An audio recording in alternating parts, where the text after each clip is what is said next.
तो दोस्तों, mystery of की एक और वीडियो में आपका स्वागत है। आज हम चल पड़े हैं एक ऐतिहासिक मंदिर की ओर, जो कि भारत में दो ही हैं। एक उज्जैन में महाकाल मंदिर और दूसरा बैजनाथ से 5 किलोमीटर की दूरी पर प्राचीन शिव महाकाल मंदिर।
जय शंकर जी। थोड़ा सा गुरु जी हिस्ट्री बताओ यहाँ की। महाकाल में उज्जैन में एक महाकाल है, वो ज्योतिर्लिंग कहलाते हैं, और यहाँ हिमाचल में जो महाकाल है ये तेजोलिंग कहलाते हैं। तो जहाँ ज्योति स्वरूप शिव प्रकट हुए शिवलिंग रूप में, वहाँ ज्योतिर्लिंग की स्थापना हुई, और यहाँ पर जो तेजोलिंग रूप में शिव प्रकट है तो तेजोलिंग माना जाता है, तेज से प्रकट हुए। कालांतर में जलंधर नाम के जो राक्षस ने शंकर जी की तपस्या करके उनसे वरदान मिला कि तेरी मृत्यु नहीं होगी, काल नहीं मारेगा।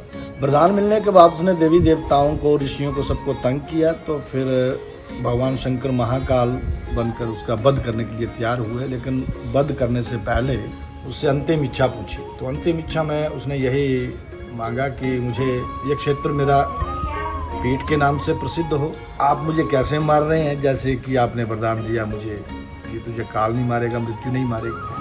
तो भगवान शंकर ने बोला तथास्तु, लेकिन मैं तुझे मारूंगा महाकाल बन। ये शिव का मेरा सौम्य रूप है, मैं महारुद्र रूप में तेरा वध करूंगा। उससे पहले अंतिम इच्छा। तो यहाँ भुक्ति और मुक्ति से कोई वंचित ना होने पाए, ऐसा उसने तीसरा वरदान मांगा भगवान शंकर जी से। उसके बाद उसका वध हुआ, और ये क्षेत्र जलंधर सिटी पंजाब से लेकर के हिमाचल तक 200 वर्ग किलोमीटर का एरिया उत्तर भारत में जलंधर महापीठ के नाम से जाना जाता है इस जगह को। तो कालांतर में ये जगह अघोरियों की साधना का, तप का केंद्र रहा।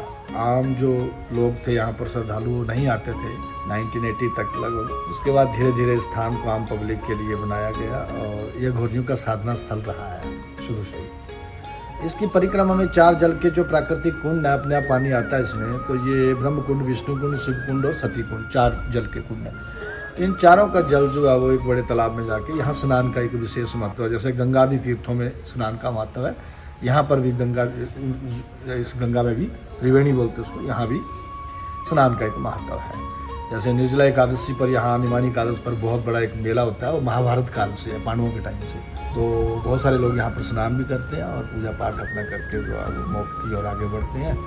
और बाबा महाकाल मोक्ष प्रदाता है। तो माता दुर्गा जी का मंदिर है परिसर में। ये तकरीबन 450 वर्ष पहले यहाँ किसी राजा ने बनाया था। तो जब ये राजा की कोई उस दिन टाइम आया, बन के तैयार हुआ मंदिर, और मूर्ति स्थापना का जो वक्त आया, उस दिन उसका कोई मर जाता है, मृत्यु हो जाती है। तो उसके बाद उस राजा ने नहीं किया कि मैं ये नहीं करूँगा। लेकिन उसके बाद जिन भी धनाढ़े तत्कालीन जो धनाढ़े व्यक्ति थे उन्होंने सोचा कि हम करते हैं इसकी स्थापना, उनके साथ भी कोई ना कोई दुर्घटना होती चली गई।